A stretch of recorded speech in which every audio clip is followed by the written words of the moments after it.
mission to save abandoned newborns across America. Stop by afaaction.net today. afaaction.net.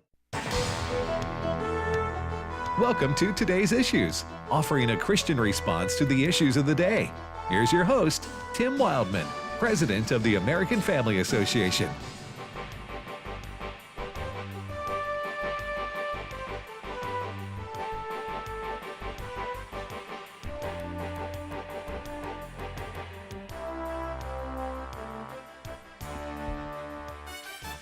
Hey, good morning, everybody, and welcome to Today's Issues on the American Family Radio Network. For Wednesday, May the 22nd, 2024, Tim Wildman here with Ed Vitagliano. Good morning, Ed. Good morning, Tim. And Christopher Woodward. Hello. Good morning, Chris.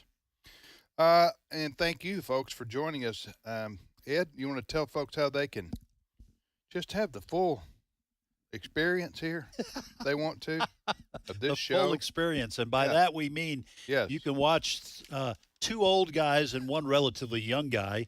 Yeah, with a gray beard. With a gray beard. You watch the video stream. Genetics was not kind to me, America. I don't think it was kind to any of us here. There's not a Brad Pitt in sight. Folks, you can watch the live video stream. There's several ways you can do that. You can go to Facebook and search for Today's Issues. You can go to YouTube and search for Today's Issues Live. You can go to American Family Association's own streaming platform, stream.afa.net, or you can go to X, formerly known as Twitter, and search for American Family Radio. And in all of those places, you can watch the live video stream, not only for this program, but for most of the live talk radio programs on AFR. All right. Well, hey, I'm listen. getting pretty good at that. You are. I'm killing it. You're killing it. Yeah. Before we jump into the news of the day, we got a call yesterday, which I think needs a response. Okay. From a longtime listener who loves our network and our program and financially supports us. Okay. And so they said, though, that they wanted us to just be careful about going overboard on our criticism of President Biden. Right. And our mockery. You know, we do that from time to time. It can get, listen, huh? You and I both. Right.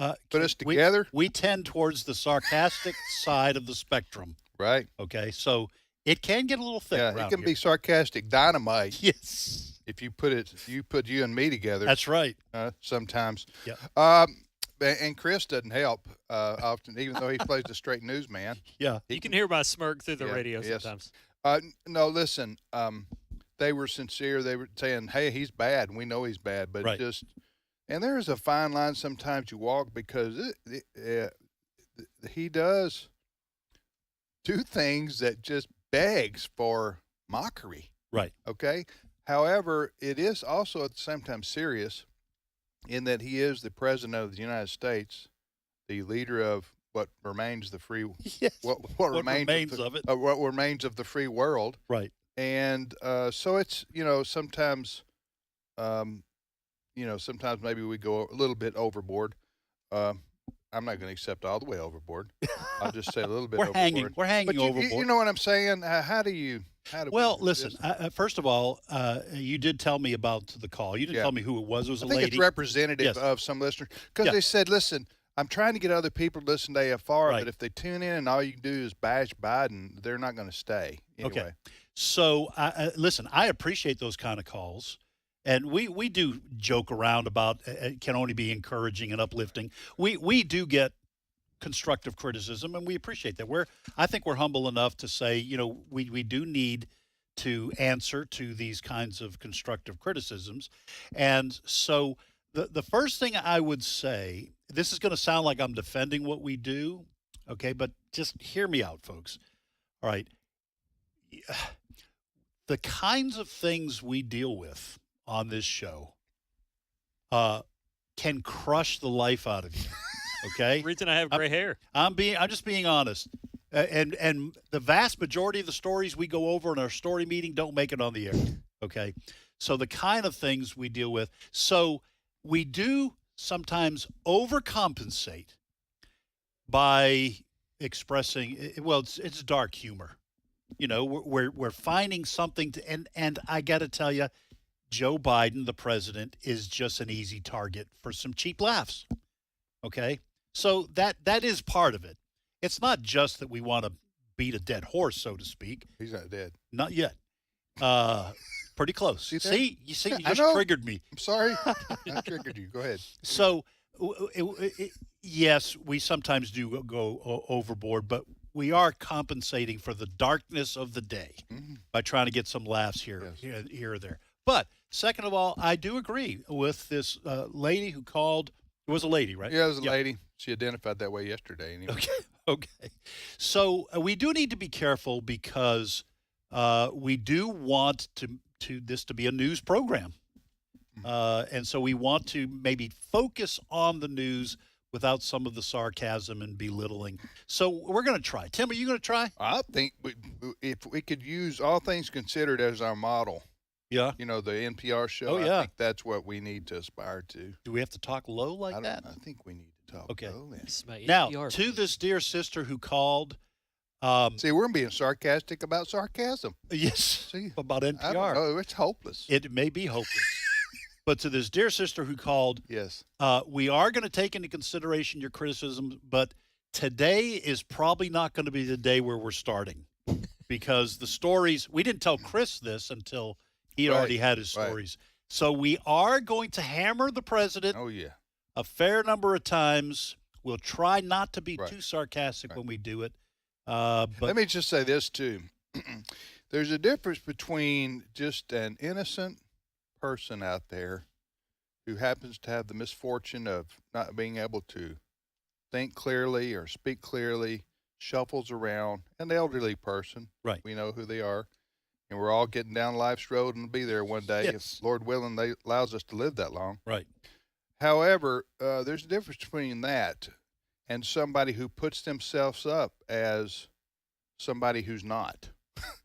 Okay. Right. And who is the president of the United States, and he does listen. This kind of thing goes all the way back to Gerald Ford, or maybe even preceding him. Gerald Ford was probably in his mid-60s. Look, this goes all the way back to our founding fathers. Okay. The newspapers, and I mean, there was always a lot of mockery. Right. Well, but the thing about it is, so Biden. President Biden, I've already called him President Biden. I believe in using proper titles once, and then you don't have to after that because that's not that's in journalistic circles. You know, you use the title once, and then you don't have to again. Speaking of complaints, I had a lady call me about a year ago. Yeah, and she said, "Hey Tim, you didn't call President Trump President Trump." You know, I said, "Yes, I did." Because I was argumentative that day. I was ready to go. Right. It was like first thing in the morning, I had 2 cups of coffee. I was ready to defend myself. I said, yes, ma'am, I did. I called him President Trump. Well, you didn't call him President Trump when you talked about him every time. I said, you're not required to do that. Right. Okay. So I said, by the way, President Trump hasn't called Governor Ron DeSantis governor one time. Right. He calls him DeSanctimonious. Yes. So I kind of shut down that argument. Yes. Way to go. I just dunked on her. Right? And if you're listening, ma'am. Yeah, we love you. We do love you. Okay. I'm just saying Trump shows no respect to the duly elected governor of Florida, and yet I'm supposed to bow a knee every time I say his name, you know. Right. So anyway,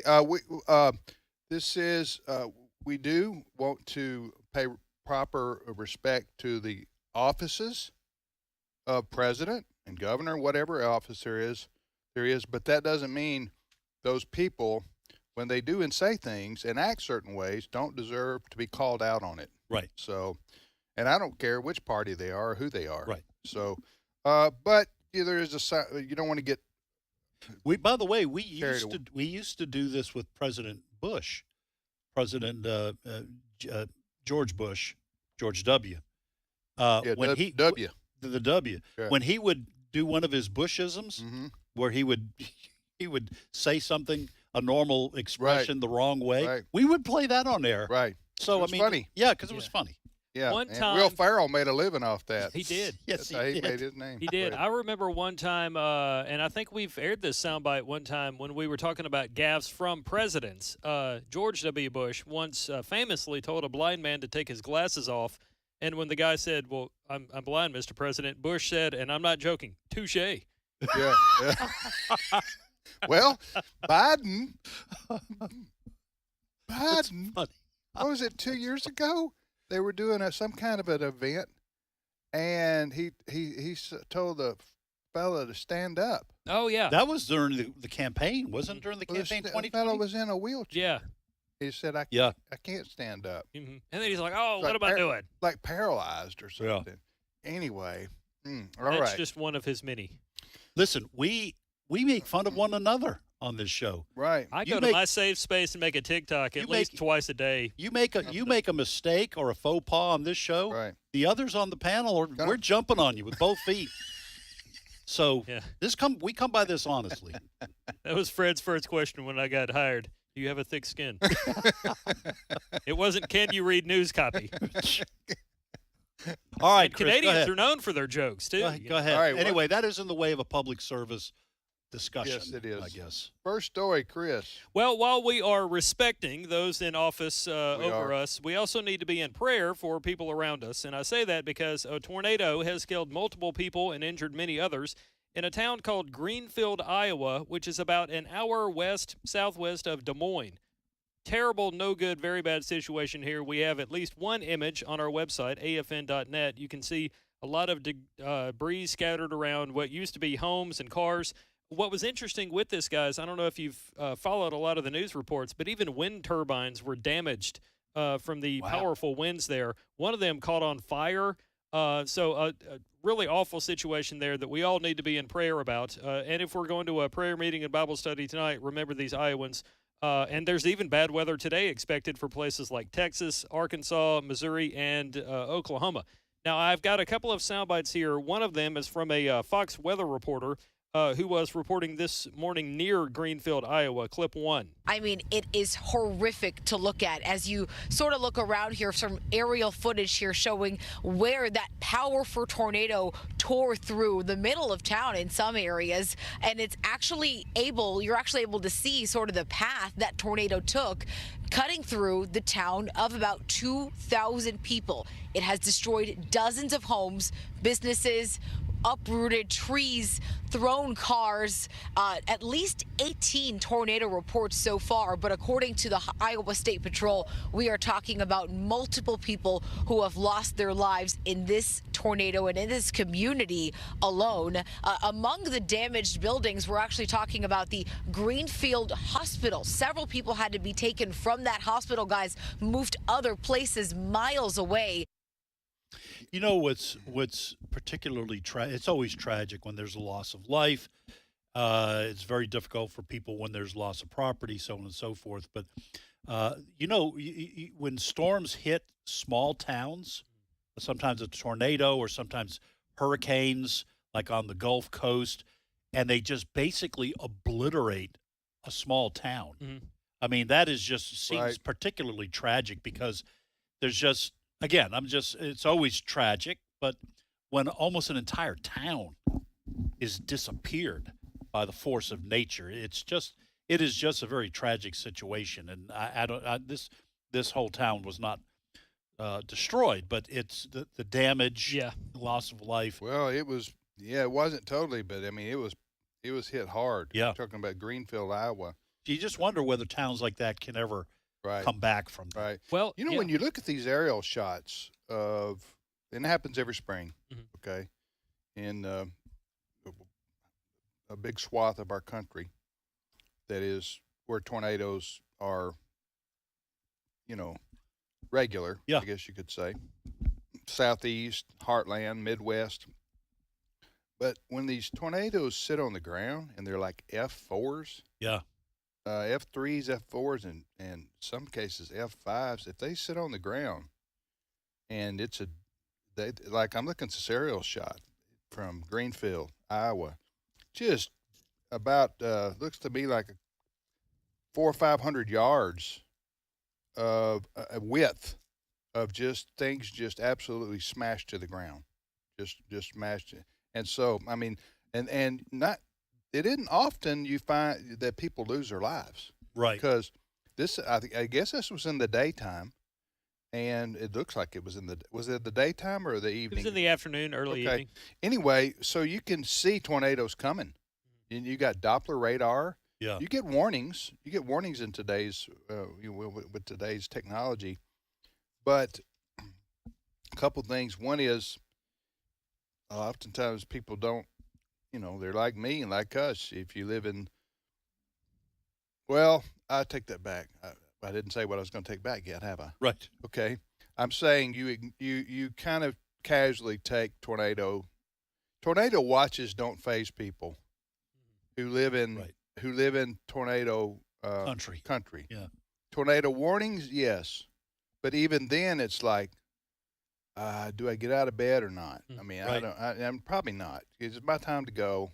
Then I mean, Listen. I have people relatives take- that We all say make that. those People calculations. take cavalier attitudes. Go ahead. Right. What now? Yeah. No, we do have good. No, I was saying I know people that say that. Well, it's my time. It's my time. Yeah. And in this particular case, Chris, didn't they? We're talking to folks about the deadly tornado. Looked like maybe multiple tornadoes that hit Greenfield, Iowa. Now, weren't they last night? Weren't they under a curfew? Yes, because Because- of the damage. Well, and also because of the potential for live wires to be on the ground. You got to be able to see where you're walking. So I'm looking at one of the aerial shots, and then of course looking at a number of other pictures. I mean, just houses just exploded. That's what I'm saying. And what I was going to say to finish the thought there is that these people may have not had anywhere to go.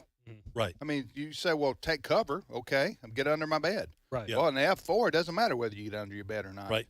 Okay. So you're going to, because the devastation is going to be complete. So unless you have a storm cellar.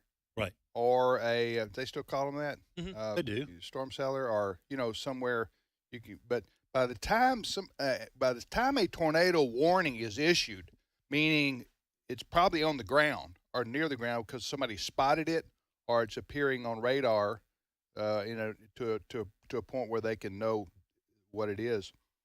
Then it's pretty well too late to take any kind of cover other than what you get inside your safe place at your home. Yeah. You know what I'm saying? I can tell you too. Like I worked in television prior to coming here at American Family Radio, and the state that I worked in was Alabama, and the market we had stretched from west of Tuscaloosa, east of Talladega, which is spans like an hour and a half, country 2 hours. song right there. Yeah, Chris. thank you.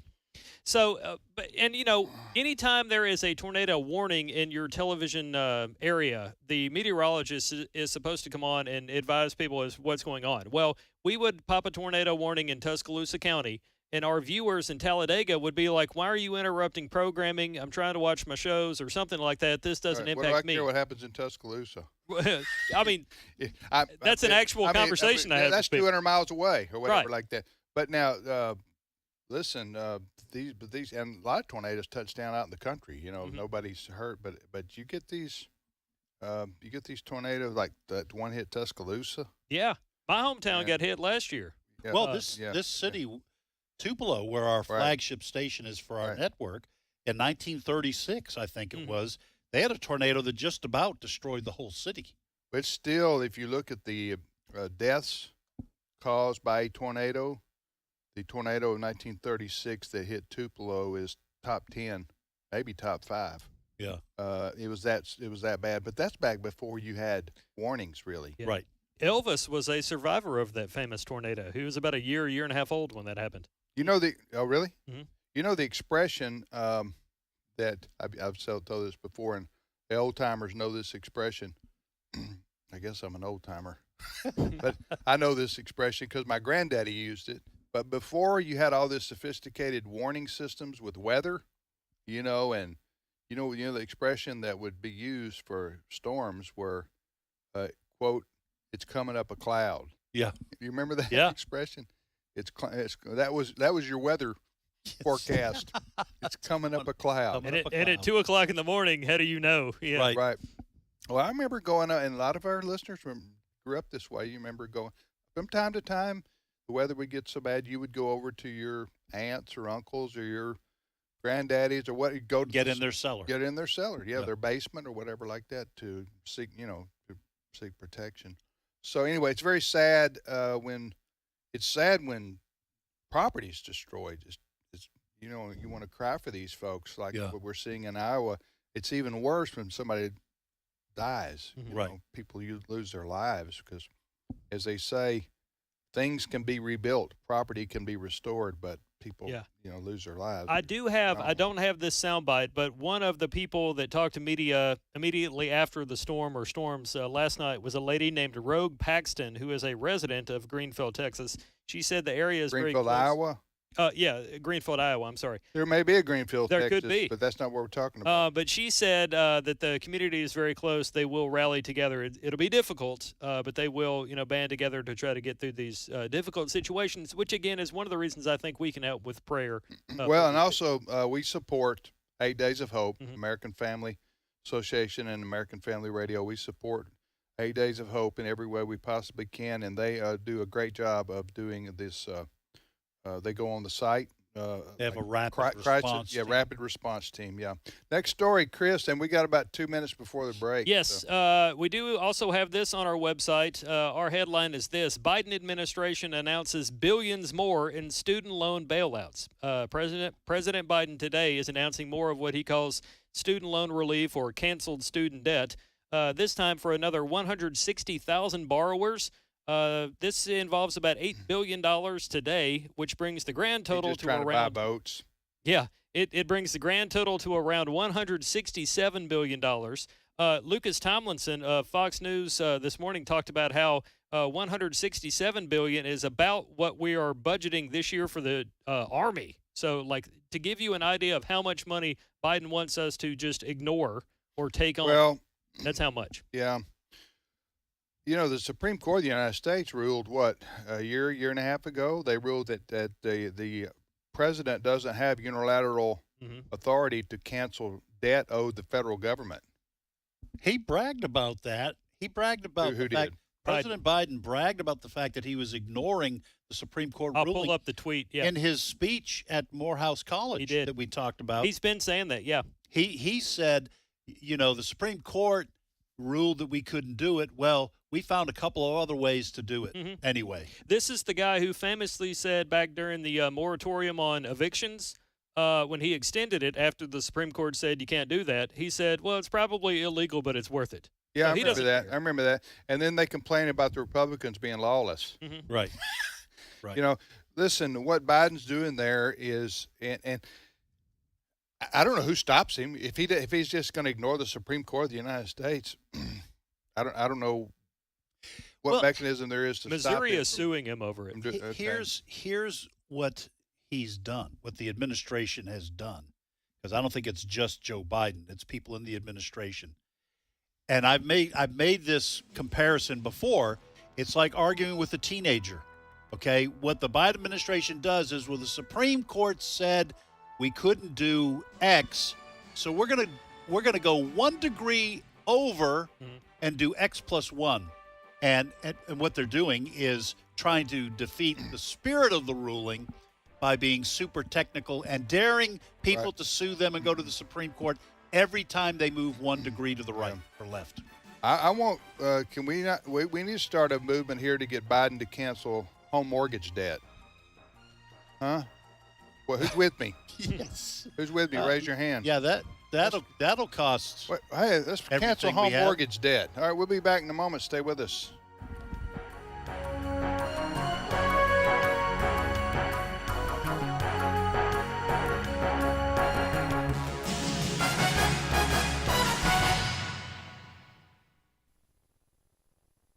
It's my turn. Here is your host for My Turn, Don Wildman.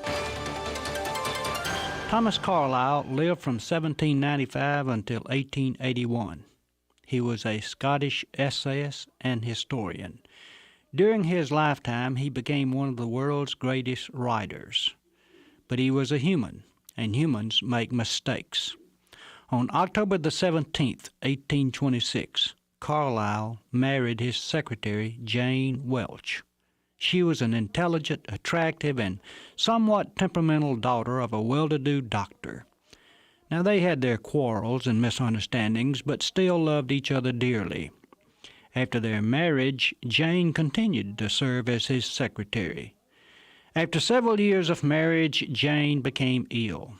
Being a hard worker, Carlyle became so absorbed in his writings that he let Jane continue working for several weeks after she became sick. She had cancer, and it was one of the slow-growing kind. Finally, she became confined to her bed. Although Carlyle loved her dearly, he very seldom found time to stay with her very long. He was busy with his work. When Jane died, they carried her to the cemetery for the service. It was a miserable day. It was raining hard and the mud was deep. Following the funeral, Carlyle went back to his home. He was taking it pretty hard. He went up the stairs to Jane's room and sat down in the chair next to her bed. He sat there thinking about how little time he had spent with her and wishing so much that he had a chance to do it again. Noticing her diary on a table beside the bed, he picked it up and began to read. Suddenly he seemed shocked. He saw it. There on one page she had written a single line. "Yesterday he spent an hour with me, and it was like heaven. I love him so." Something dawned on him that he had not noticed before. He'd been too busy to notice that he'd meant so much to her. He thought of all the times he had gone about his work without thinking about and noticing her. Then Carlyle turned the page in the diary. There he noticed written some words that broke his heart. "I have listened all day to hear his steps in the hall," she wrote, "but now it's late, and I guess he won't come today." Carlyle read a little more in the book. Then he threw it down and ran out of the house. Some of his friends found him at the grave, his face buried in the mud. His eyes were red from weeping. Tears continued to roll down his cheeks. He kept repeating over and over again, "If I had only known, if I had only known." But it was too late for Carlyle. She was dead. After Jane's death, Carlyle made little attempt to write again. A historian said that he lived another 15 years, weary, bored, and a partial recluse. I tell the story with the hope that you'll not make the same mistake. While our loved ones must have the money we make to live, it is the love we have that they really want. Give it now, before it's too late. This has been My Turn with Don Wildman, a production of the American Family Association. In him we were also chosen as God's own, having been predestined according to the plan of him who works out everything by the counsel of his will, in order that we, who were the first to hope in Christ, would be for the praise of his glory. Ephesians chapter 1, verse 11 and 12. American Family Radio. This is today's issues. Email your comments to comments@afr.net. Past broadcasts of today's issues are available for listening and viewing in the archive at afr.net. Now, back to more of today's issues.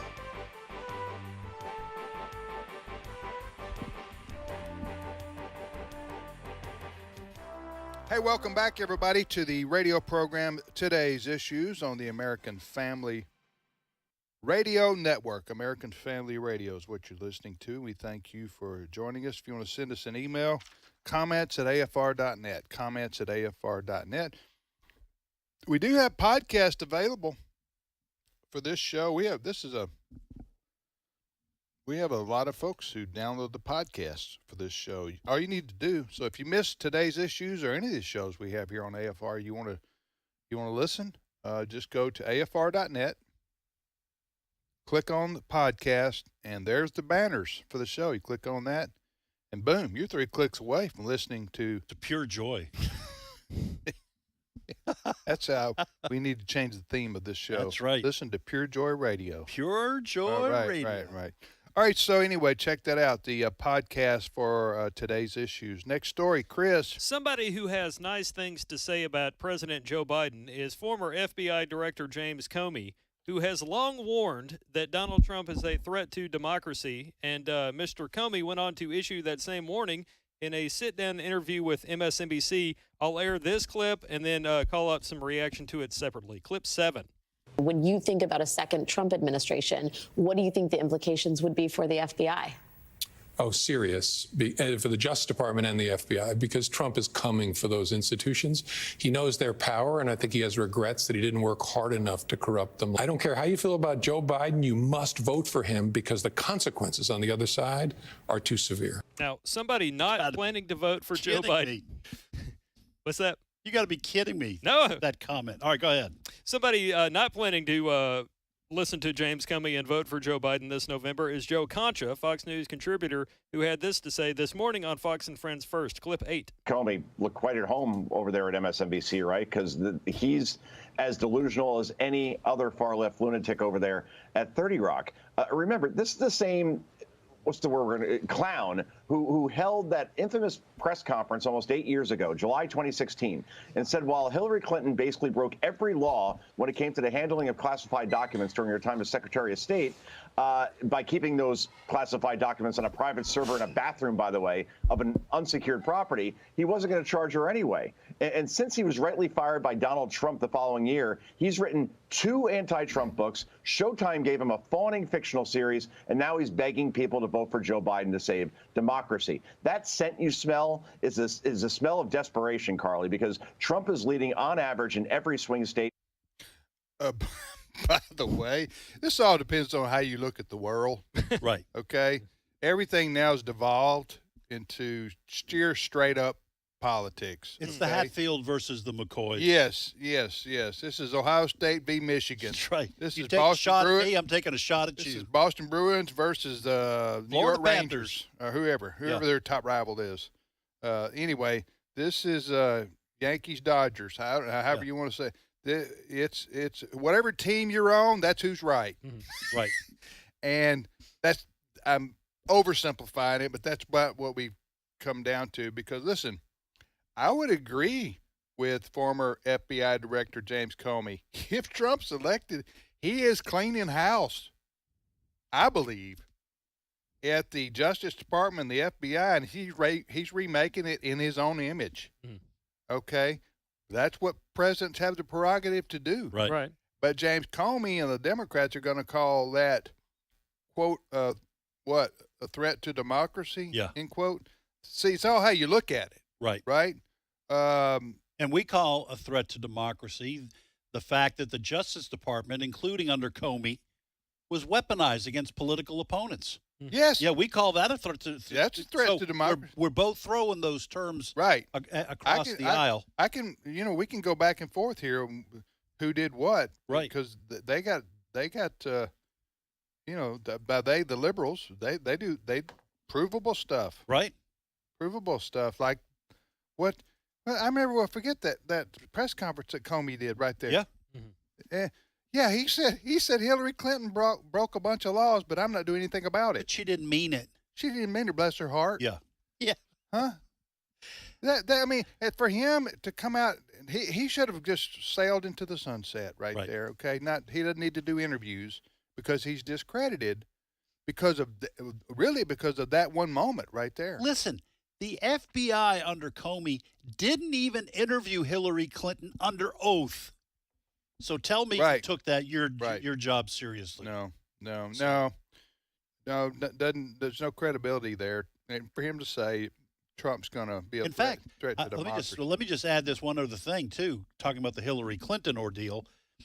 The letter that was exculpatory, that kind of got her off the hook from Comey, was written before they interviewed her. She wasn't interviewed under oath either, but that was written by Peter Strzok before they even interviewed her. How do you write a letter saying that she didn't do anything intentionally to break the law before you interview her. Well, okay, so like you said, we all have our complaints, and it is the Hatfield's against the McCoys, Alabama against Auburn. All right, no, the other side can't do anything right, and Comey has clearly joined one side against the other. So, well, I also remember, to be fair here, as you say, Ed, I remember then candidate Trump saying anybody under these many scandals and indictments should not run for president. It doesn't even mean not if they're guilty or not. Mm-hmm. He said that about Hillary, didn't he? Yeah. Yes. But the same thing could apply to him right now. Right. Now, I don't agree with it. Right. I'm just saying, whatever team you're on, that's who you cheer for, is seemingly, and it doesn't matter the inconsistencies. Right. We all see this. Let's just admit it. Let's just admit it. We all see this. If you read 2 comments under a story on X, formerly known as Twitter, okay, or on Facebook, you read 2 comments down, and people are throwing stones at one another. Right. Yeah. So it's sad. It is sad. It breaks my heart, I know too, it does, Tim. Ed. I'm with you, brother. It's not. All right. In related political news, former and president... before, let's make sure we get all this political stuff out. Right. But I also want us to try to cover, before we end this hour, a veritable potential tragedy that is unfolding in Memphis. Oh, yes. Okay, so we got to get to the iconic Graceland I will fiasco. not leave you all shook up, sir. Okay, thank you. All right. Okay. Go ahead. So former President Donald Trump is going to appear at a Bronx rally tomorrow. New York City, Donald Trump speaking to presumably thousands, tens of thousands of people. Somebody from the area not willing to roll out the welcome mat is Representative Alexandria Ocasio-Cortez. I do need to air this soundbite because I also have a reaction to it. Let's begin with AOC here, clip 5. He's hosting a rally to try to con people and try to fleece them out of every dollar that they have to fund his own legal fees. And by the way, he's doing it in the South Bronx not to make a point, but because he's got court. And the man practically has the legal version of an ankle bracelet around him, and he can't leave the 5 boroughs because he always has to be in court. And so it is truly an embarrassment to him. And I am looking forward to the response of everyday Bronxites talking about how they feel about him coming to their backyard. I'm not sure that Bronxite is a correct term, but nonetheless. Well, she lives there. Somebody that is from that area is Charles Payne. I don't have this audio, Brent. Charles Payne, he said on television today that he's glad Trump is going there, and he wishes he would go to Harlem because he thinks that is an area that Trump could reach based on things like the economy. Well, we have been talking this week about the potential shift of, I don't know what, 10, 15% of black voters who seem to be drifting towards Trump. Whether Trump could pull that off or not remains to be seen, but it is an interesting phenomenon. Okay, just real quickly back to, it depends on what team you're on. Right. The scenario. This is what then candidate Trump said in October 2016. He said, I'll tell you one other thing. She shouldn't be allowed to run. Talking about Hillary Clinton. She's guilty of a very, very serious crime. She should not be allowed to run. And just in that respect, I say it's rigged because she should never have been allowed to run for the presidency based on what she did with the emails and so many other things, end of quote. So, you know what I'm saying? Yeah. He was saying that about her then, that she should not be allowed to run. Now the Democrats have flipped it on him, saying he shouldn't be allowed to run because of the things he's done. You know what I'm saying? So. And Republicans are defending his right to run, just like the Democrats defended Hillary's right to run in 2016. So, folks, we're not making judgment calls about which side is the bigger hypocrite here. Right. We just need to recognize that we all believe we're fighting for the future of the republic. Now, we happen to be right on our side, okay? But I think conservatives, not necessarily Republicans, and not necessarily MAGA, okay, all the time, but conservatives, constitutional conservatives, are right on the issues. Right. And we try to go into that. We try to come from that perspective, constitutional. You can call them constitutionalists if you want to, constitutional conservatives. Now, while the Republicans don't always get it right, and not all Democrats are little demons. Some of them are big demons. No, I'm just kidding. See what yes. They're little demons. I get it. Not all of them. Okay, there are some good people, but the Democrat Party itself is bent on changing our country. Yes. From a constitutional, from the traditions and the Constitution, everything we've always known, our way of life, our way of governance, they are bent on destroying that. You see these. They are. They're just bent on destroying it. I would say they are trying to change us from a constitutional republic to an administrative state. Yes. That has socialist leanings. Which represents the secular progressive view of the world. That is, they know better.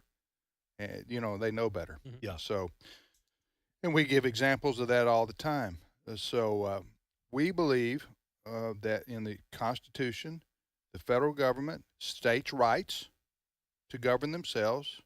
And anyway, a whole host of things that we talk, the Second Amendment, the whole host of things that we talk about, the First Amendment, freedom of worship, that we talk about here on the program often. So anyway, go ahead, Chris. Go ahead. I'm going to get this in.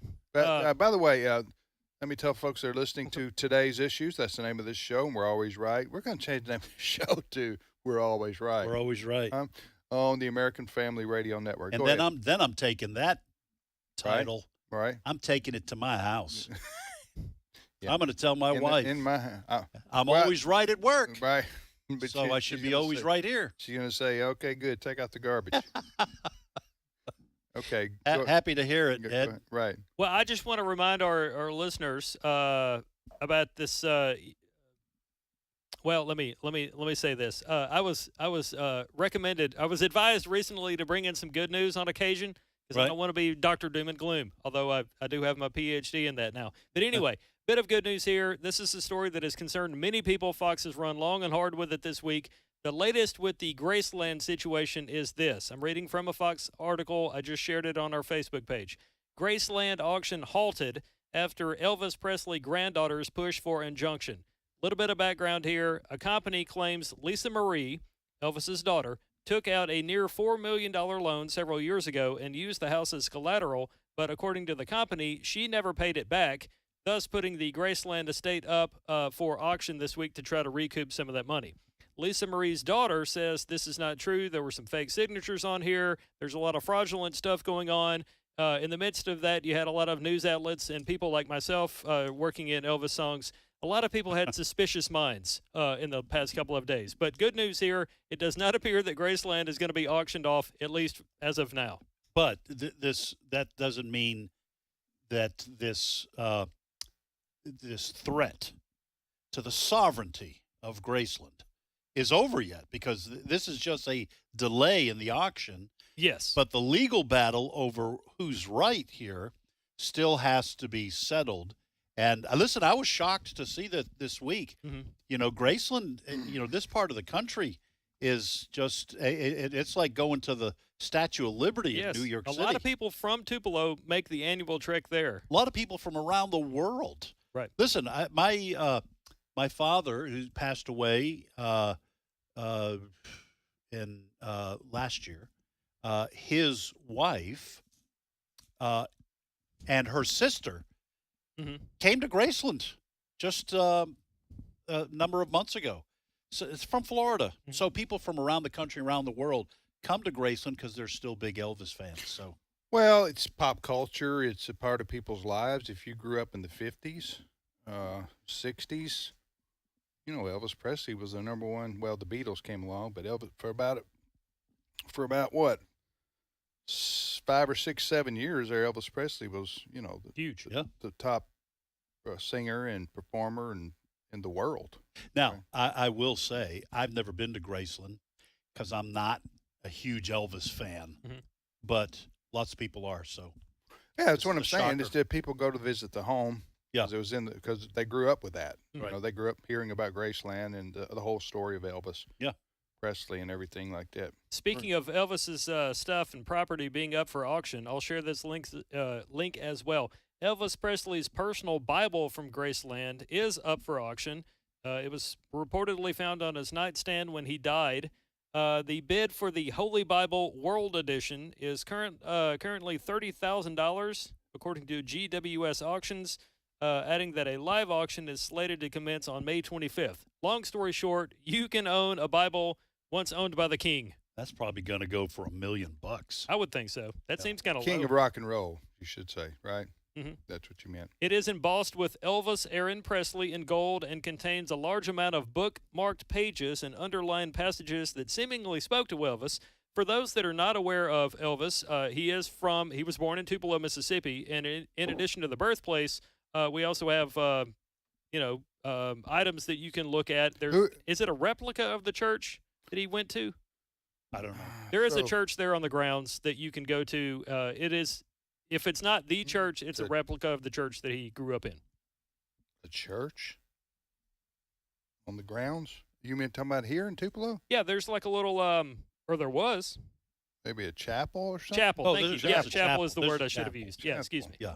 Yeah. I've been up since 3.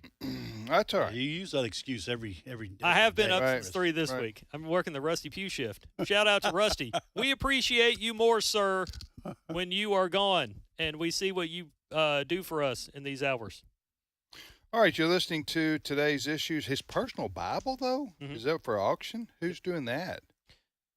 It is through That GWS Auctions. Let's see who gave it up. All right. Among the underlined passages, according to the auction house, is one from the book of Job, chapter 31, verses 24 through 26. All right. Interesting story there. You're Speaking of interesting stories. Listening to today's issues, next story. From Memphis to Nashville, where our own John Riley is attending the Israel Summit. This is a gathering that's been in the news for a good while now.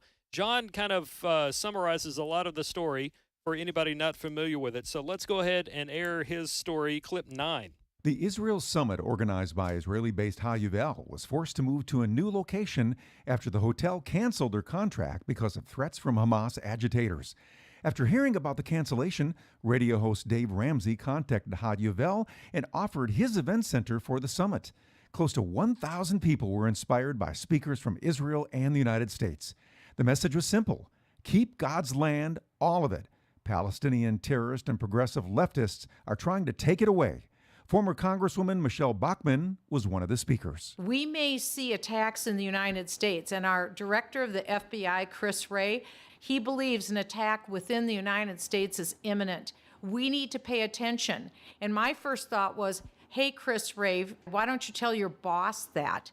And tell your boss to protect the United States of America, because we're sitting ducks right now. And apparently Joe Biden has decided not to take his FBI director's warning seriously. And we've got to demand that our president, between now and Election Day, start looking out for the United States and stop aiding and abetting America-hating terrorists across the world and those who seek the destruction of Jews and the Jewish state. I'm John Riley, Nashville, Tennessee. I think he has a future in news. John Riley? Yes, he does. Listen, mad respect for Michelle Bachmann, by the way, former Minnesota Congresswoman. But it was interesting. We were talking about sarcasm at the beginning of the show. The way she said boss, your boss. I got a kick out of that. So, but again, love Michelle Bachmann. I don't want anyone calling, criticizing. I would say that America's a target every day, all day, every day of the year. Christopher Wray did say, listen, I think what Michelle Bachmann, Congresswoman Bachmann was saying is that open border, and not just really on the southern border, it's also troublesome on the northern border, but that some of the ne'er-do-wells who have come across our open borders because of the Biden administration's policies are people who have not only the intent, but now have the opportunity to strike deep inside the heartland of America. That's what Christopher Wray was suggesting, that they do think that that is coming. I think I don't want to speak for the Congresswoman, but I think that's what she was referring to. Yeah, I think we live in a world. It's almost, you can say that goes without saying that America is a target. Yeah, but a free and open society. But if you have the borders locked down, you are at Didn't least stop 9/11. Well, that is true, but so you don't think we should? The does border. Make any difference if the borders are? No, I don't. I don't. You don't? No. Let me explain myself. Oh. Can I? Can I talk here? Yes. Can I have the floor absolutely. for just a minute? Because I didn't mean that like it sounded. Yeah. Brother Ed, did I offend you? Huh? I come over to your house and we can have supper together. And I'm good. No, I'll come over there. We can cook and we'll break bread. Forgive each other. See, now it's just open mockery. Okay. So, what it sounds like I'm disagreeing with Michelle Bachmann. Right. I'm not. I'm just saying that. Who's the liberal now, Tim? Okay, I'll play the part of the liberal. We've had threats against America forever, and especially since radical Islam, sort of began to have a global presence, and Osama bin Laden and Al Qaeda and ISIS and all this stuff. They don't need an open border to do their damage. Yeah. They now I do think since 9/11 our security systems have been heightened more to probably and probably facial profiling. We can do a lot of things today. Now open borders, yeah, open borders are terrible. The way the Bidens let millions of people come in. I'm just saying the threat of terrorism against the U.S. doesn't require open borders. Right. Okay. That has existed for a long time. As 9/11 proved. Yes, as 9/11 proved. You're all right. You're listening to today's issues. Go ahead, Chris. We covered this a little bit yesterday, and I mentioned that I would have the story, so I wanted to mention it briefly as we're about to end the first hour of this program.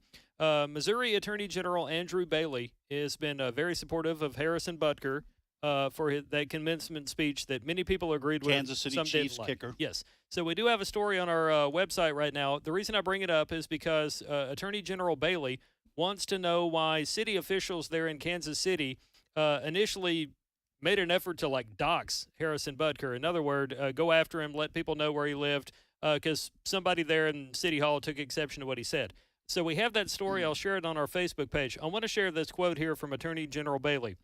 I'm also really proud to say that several Chiefs players, to include defensive tackle Chris Jones and the owner's wife, have stood up and said that Harrison Butker is free to say and believe as he pleases, and we should support that kind of diversity of viewpoint and certainly traditionally held Christian beliefs that have been dominant in this culture for decades until recently. Chris Jones is a Mississippi native and a player at one of the universities here in our neck of the woods. Well, that was disgusting. Somebody doxing the kicker. Apparently, almost like inviting people to go to his house and do whatever. Yep. I hope they find whoever that was. All right, we're going to take a break right here. Thank you, Chris. Thank you. You're listening to the radio program Today's Issues on the American Family Radio Network. Tim and Ed, we shall return with Steve Paisley Jordahl coming up in 5 minutes. Stay with us.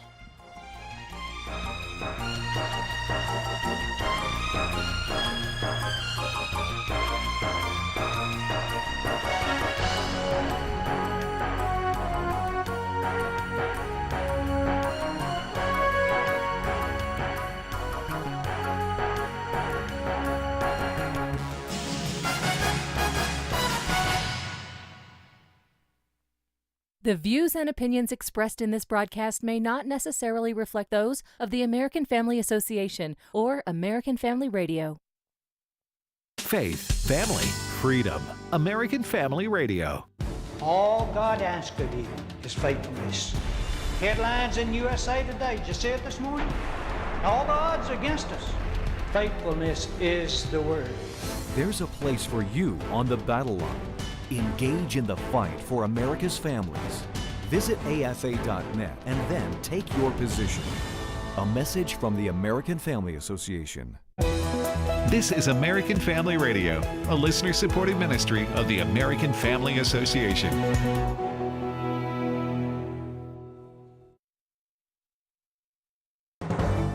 For American Family News, I'm Chris Woodward.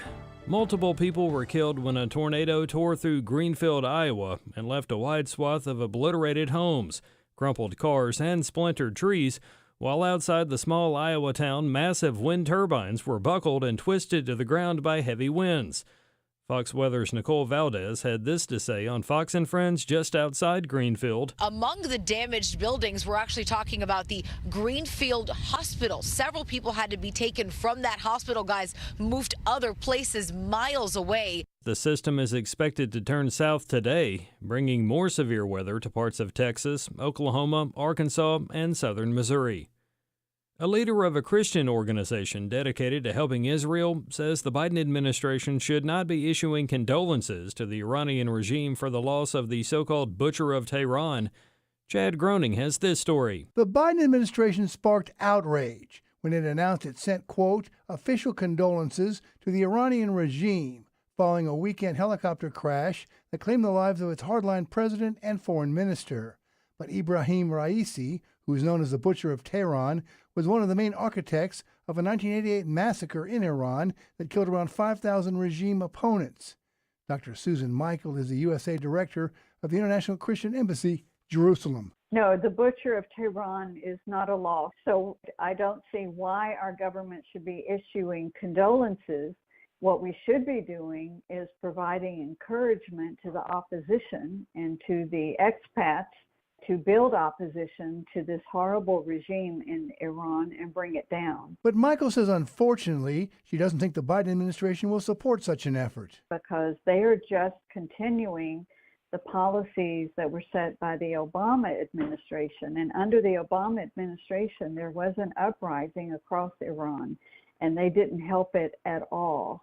So, no, I don't expect this administration to do the right thing when it comes to Iran. Still, Michael wishes the administration would change its policies and realize that this is an evil regime that needs to be toppled and not encouraged. I'm Chad Groening. A pro-Israel summit this week in Nashville, Tennessee has turned into a huge success. Here's AFR's John Riley. The Israel Summit, organized by Israeli-based Hayuvel, was forced to move to a new location after the hotel canceled their contract because of threats from Hamas agitators. Radio host Dave Ramsey contacted Hayuvel and offered his event center for the summit. Close to 1,000 people were inspired by speakers from Israel and the United States. The message was simple: keep God's land, all of it. Former Congresswoman Michelle Bachmann was one of the speakers. We may see attacks in the United States, and our director of the FBI, Chris Wray, he believes an attack within the United States is imminent.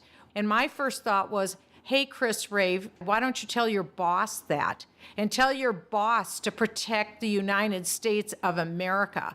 We've got to demand that our president, between now and Election Day, start looking out for the United States and stop aiding and abetting America-hating terrorists across the world and those who seek the destruction of Jews and the Jewish state. I'm John Riley, Nashville, Tennessee. Missouri Attorney General Andrew Bailey is still demanding documents from the city of Kansas City. And not only the documents themselves, but accountability for their retaliatory social media posts doxing Harrison Butker for his free expression of his Christian beliefs. At issue is Harrison Butker's recent commencement speech at a Catholic college. Critics say they don't like what he had to say about marriage and traditional roles of men and women, but supporters say he was only being a Catholic at a Catholic school talking Catholic things. More on the speech on AFN.net. In final news, families have been cutting back on things because of inflation and gas prices. This woman in the Dallas area told Fox News that her family is now walking more because of high prices. We are walking to work, to church, to go work out, and in doing so, we've really been able to cut back on gas prices. And that's all our time for now. Find more news on AFN.net. The American Family Association's mission is to inform, equip, and activate individuals to strengthen the moral foundations of our culture. Our goal is to be a leading organization in biblical worldview training for cultural transformation. We stand on the biblical truth that all human beings, including the unborn, are created in the image of God and are endowed by Him with the right to life, liberty, and the pursuit of happiness. Thank you for standing with the American Family Association.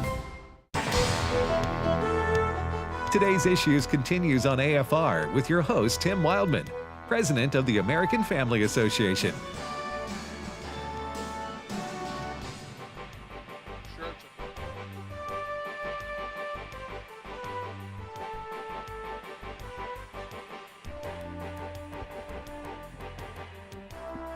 Hey, welcome back, everybody, to today's Issues on the American Family Radio Network. Tim, Ed, and Steve Paisley, Jordog. Good morning, Steve. Good morning, everybody. How are you? I'm well. You okay, Ed? You gonna make it on the radio with us here? My cord got tangled. Yeah. I couldn't just Time to cut the cord, Ed. I couldn't just let it remain like that. I had to detangle it. We all say that in our lives sometimes, don't we? Sometimes the cord just has to be detangled. And that's just a fact of life. That's right. The way it goes. We were talking last hour how sometimes politics devolves into which team you're on. Right. In terms of who's right, because I was mentioning that this started because I said a lady called me and said, you didn't call President Trump President Trump. This is a year ago. And I said, yes, I did call him President Trump. And then I called him Trump after that because that's what he calls himself. But that's appropriate. That's not. Right.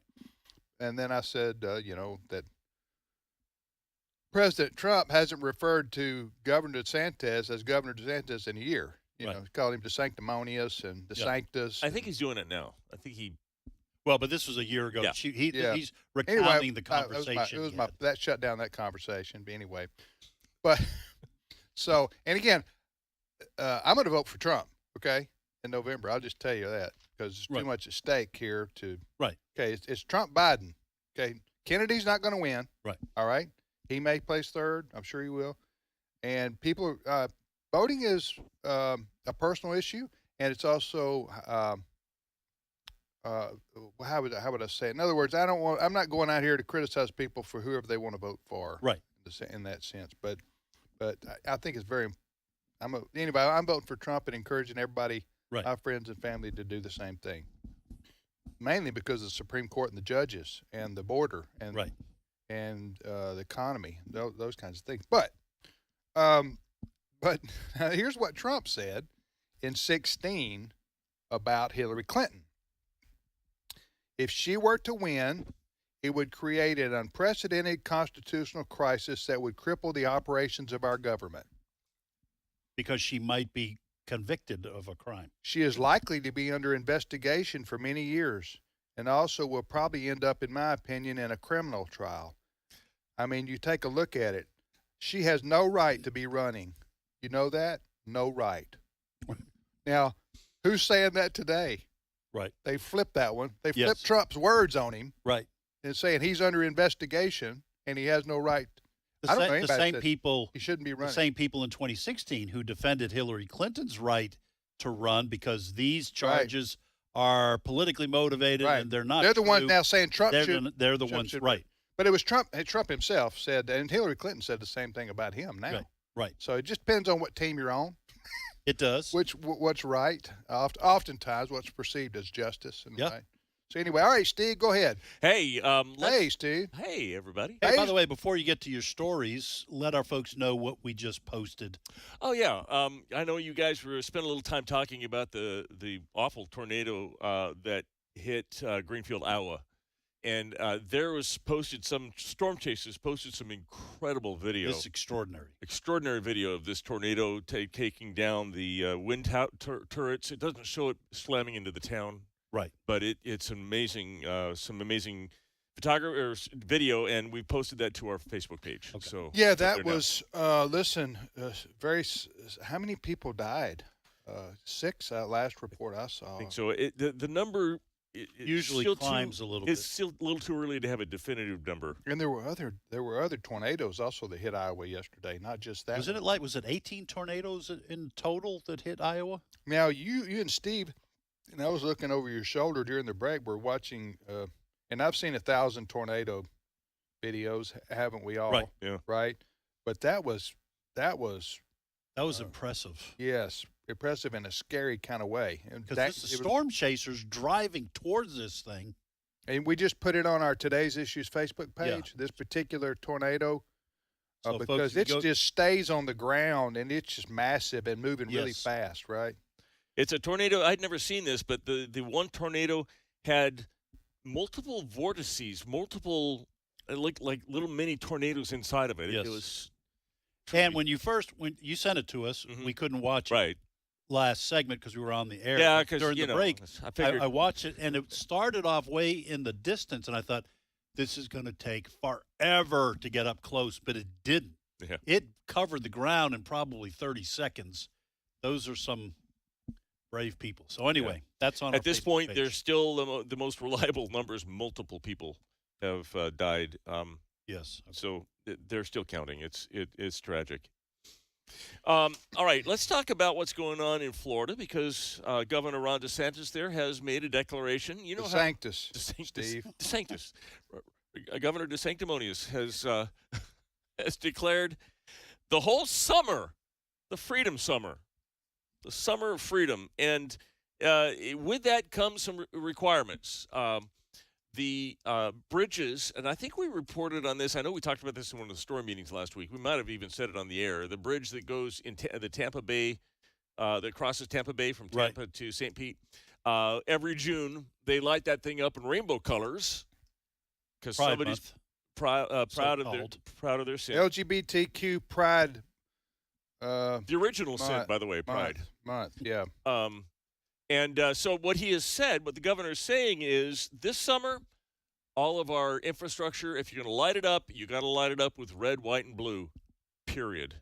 Yeah, I read about that because the state of Florida actually controls that bridge, not St. Pete, not Tampa. I read that they had wherever it touches their county, the commissioners have to approve something, but I think this comes from the Florida DOT through DeSantis that might overrule that. Right. And so Governor DeSantis has said, all the state-controlled bridges and whatever lighting they have in the state of Florida basically will be pro-American, patriotic, red, white, and blue, and not rainbow colors flying everywhere. And we're getting ready for it again, aren't we? So not only can you not say gay, you can't light up gay, apparently, in Florida. Well, so Governor DeSantis said, we're not doing that. We're not doing that kind of using the state to promote a political agenda. Yeah. The other thing is June is going to be. Did y'all know that June is Pride Month? I've heard that somewhere. No, I have never seen anything like about it. What is this? Get ready of which you speak. Get ready for all the people who love Noah. Yeah, right. Huh? The story of Noah. That rainbow. They want to promote the story of Noah in the Bible. Anyways, they want to promote the story of Noah, but completely miss the whole message. That's the point. Duly noted, Ed. I'm going to celebrate Lee Greenwood this summer. I'm proud to be an American. Or at least I know I'm free. Shouldn't worship a man, Steve, but if you want to worship Lee Greenwood, I guess that's yours. I'm just kidding. The thing about it is, I jest because we all know we're about to get. When June's coming up because we're about to get bombarded with. It's everywhere. We had this conversation. PetSmart, where my wife goes to spend us into oblivion. PetSmart or PetSco? Because there's two of them. Because PetSco does the same. I've only walked into PetSmart with my wife, and that's just to kind of hurry her along. I got you. But in June, they have as soon as you walk in, there's a big display of LGBTQ pet stuff. All the gay dogs out there. Yeah. Well, Petco, they do that too. Or at least they did last year. Yeah. I went in there, Petco, had to get something in Petco. I'm going it's like in the front, you're going like, come on, man. Rainbow collars. I bet you don't sell one of these, okay? Especially in Tupelo. You're not selling one of these, but you got them up here because you want a virtue signal. That's right. The company said, we want to show that we're Pride. We're with standing for pride. You just gave me an idea. Oh. Okay. I try to get my wife not to go in there. I don't want her getting any more animals or anything like that, but I try to keep her from going. What, So- PetSmart or Petco or PetSmart, both? anything, because we Yeah. got pets. So if I go in next time and go with her and go in June and make a big fuss over the display, yeah. will they ban my wife from She'll coming? never show her could. face in there again. It could ban your wife. I could you walk could- in and say, Well, "Come on!" Or, a you can order dog rainbow-colored-" food off the internet today. That's all I'm saying. Yeah. You know, this whole Right. agenda didn't work out so well for Target and like Walmart or those the Or big, Bud big Light. box store. I'm Bud just, Light. you just get to a point. You say, how much pride do you need? Huh? You need enough to make sure that people hear it every day. Pride, lest pride, they pride. start, We got pride. We're pride. lest they start thinking on their own. You're gay. You're lesbian. They play Going to clap for the you. part of the oppressed I know. minority group, but let's face it, They're they're not. they're at the top of the food chain. Yeah. They're calling the shots everywhere. Right. Do we have Except in Christian Florida. pride? Do we have Christian Pride Month? I don't think so. That's a real and that would be an oxymoron. that's a real oxymoron. Is that an oxymoron, or is that a Christian Pride Month? or is that a contradiction? So we couldn't have Christian Pride Month if we wanted it, right? No, we couldn't. we'd be And contradict- moreover, we shouldn't want it. They do in the Episcopal Church, and now many Christian other, Pride. yeah, many other denominations. Christian humility. Oh, you mean they celebrate the LGBTQ? They celebrate the LGBT, right? Yeah, but they don't have a Christian-only Pride No. Month. You know, so I shouldn't take that up as a cause. You don't think so? I don't think so. Okay. I don't think that's a winner. All right. Anyway, because pride go up before a fall. Yes, it That's what does. The Bible says. That's right. All right, go ahead, Steve. All right, let's talk about President Biden and his poll numbers. They are not good, and we have now a new Steve, poll. just so you'll know, you didn't hear last hour.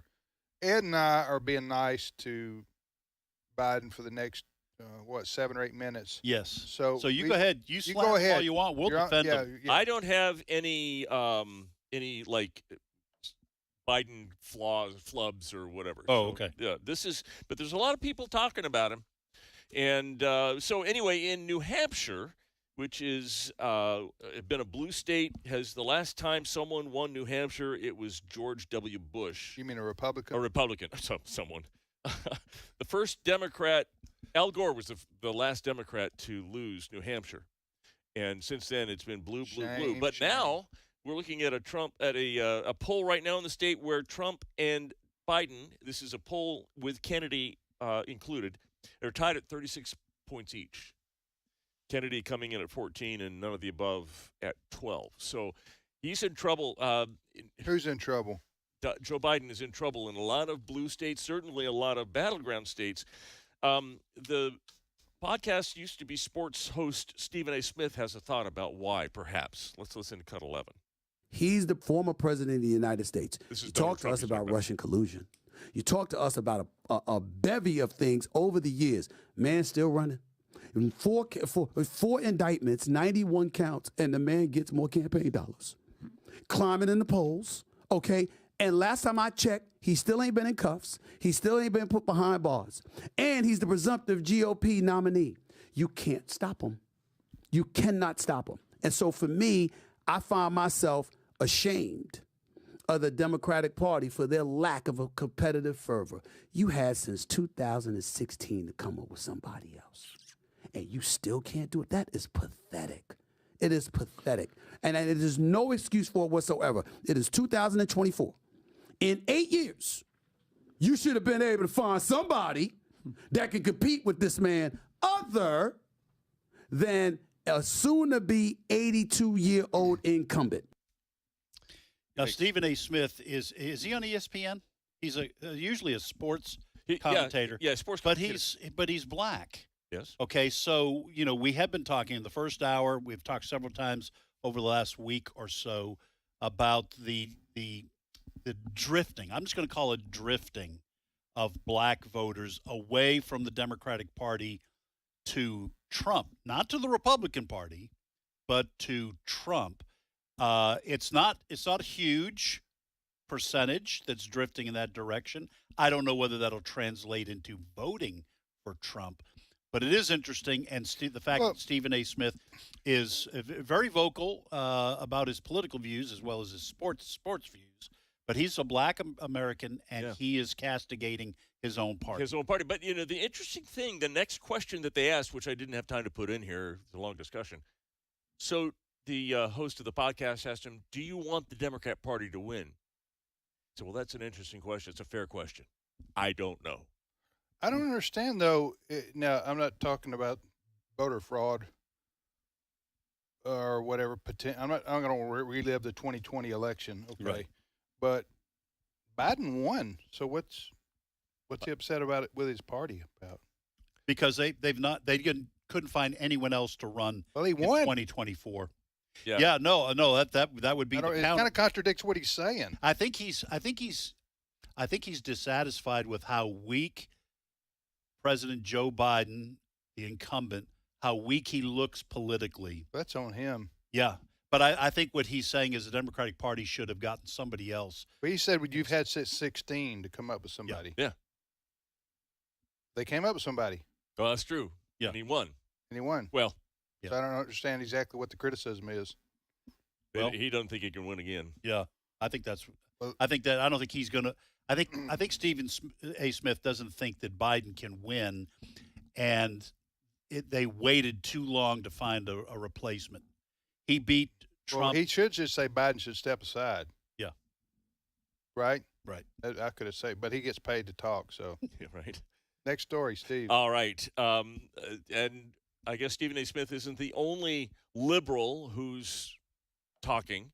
We've had we talk quote often Bill Maher on this particular show because he's an honest liberal. He's willing classical liberal. Classical liberal. He will say he's for all the social Democrat programs and the whole bit, but he's willing to tell the truth in when it's uncomfortable. And he was on The View and had this conversation with Joy Behar at 10. I'm nervous about saying anything against Biden because I feel, not that I have so much power, and you have some more than I do, obviously, but I don't know about that. Are you afraid that you might, influence people who are on the fence? I think you lose all credibility. I do. I mean, my bond with my audience has always been I don't pull a punch. Yeah. My bond with my audience is you're not going to like everything I say, but I'm saying what I really think is true.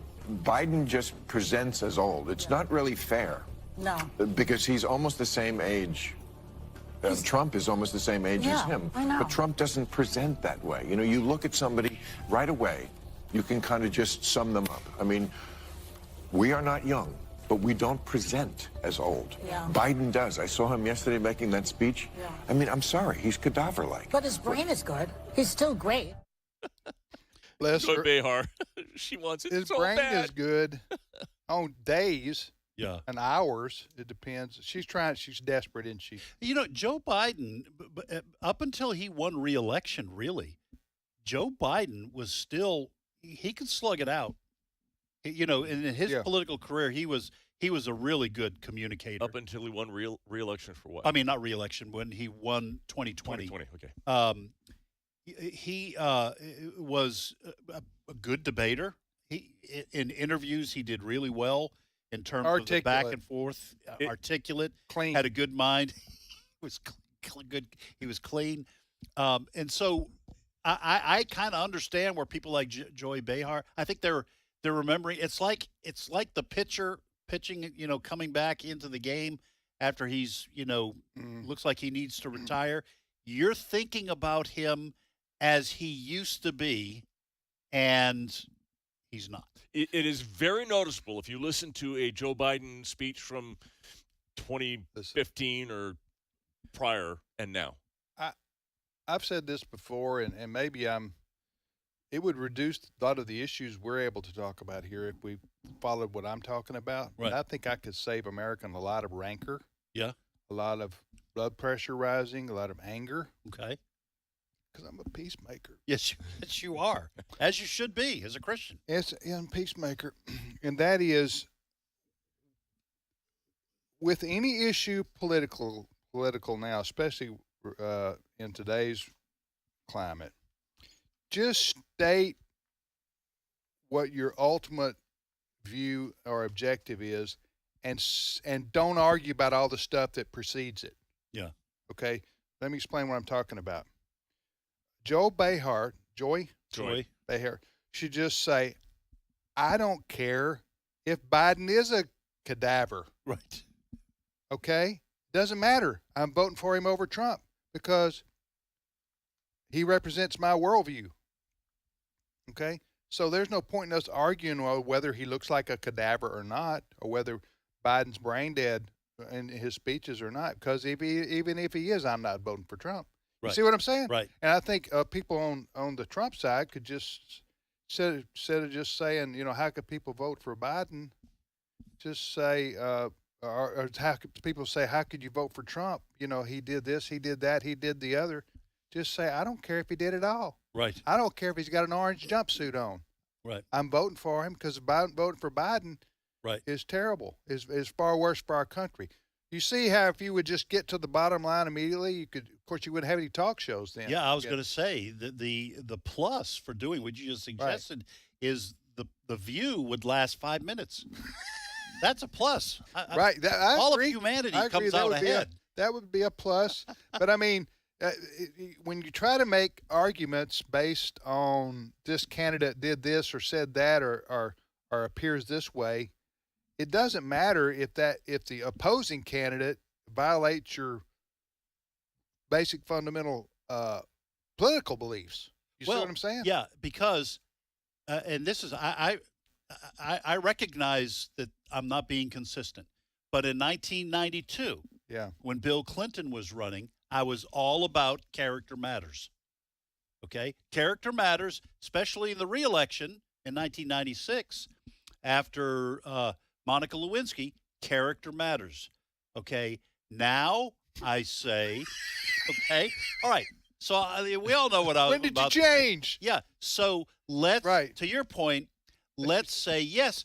Ordinarily, character does matter. Okay, but we are at the place where we're looking over the cliff. And I don't want to go into the canyon, into the chasm. So character of doesn't darkness. matter as much. Character, I'm going to have to put that down the list, right, and say who I think is going to maybe help save the country. Although at this point, only God can save. Well, it was kind of like what happened with Trump and Clinton. Remember that back in 2016? Hillary, yeah. And about 3 weeks prior to the election, 3 or 4 weeks prior to the election, the videotape was released of Trump making the infamous comment about rich men and women. Rich men and women, and what women let men do, violate them. Right. Because they're rich and powerful. Remember that? Yeah. Yes. On the bus. Well, I had somebody text me that morning and say, I can't vote for Trump. Listen to this. This is awful. This is awful. And it was. Oh, and it was awful. Yeah. Yeah. But then after that, you go, well, what's the alternative? Yeah, that was awful, but having Hillary Clinton as president would be worse for everybody. And on the other side, you remember the video of Hillary Clinton having to be helped? She looked like she was about to collapse, being people holding her arms, getting her. She looked frail and like there was something wrong with her. The other side said, I don't care. Right. If we can get her into office. Right. And our side ultimately said, I don't care what. I do care what Trump said. That was terrible, but it's not going to make me change my vote. Right. That's what I'm saying. We in the political world spend a lot of time in the in-between trying to convince somebody, okay, Biden's brain dead. You're going to vote for Trump now? Right. To be fair, we haven't covered a lot of it here, but there are some shocking allegations against Biden that call his character into question. I don't think either one of these guys are Biden has character flaws. Yes, no, there are accusations of abuse and everything on his side, too. Rather credible. We can talk about that later. In my world, he later. doesn't have any character anyway, but we can discuss what character next time. Yeah. On folks, we do welcome your opinions. Right, we do. Yeah, so we do welcome your opinions. All right, thank you, Steve. My pleasure. Thanks to Ed and Chris and Brent, our producer. There were no guests today. So we'll see you tomorrow, everybody.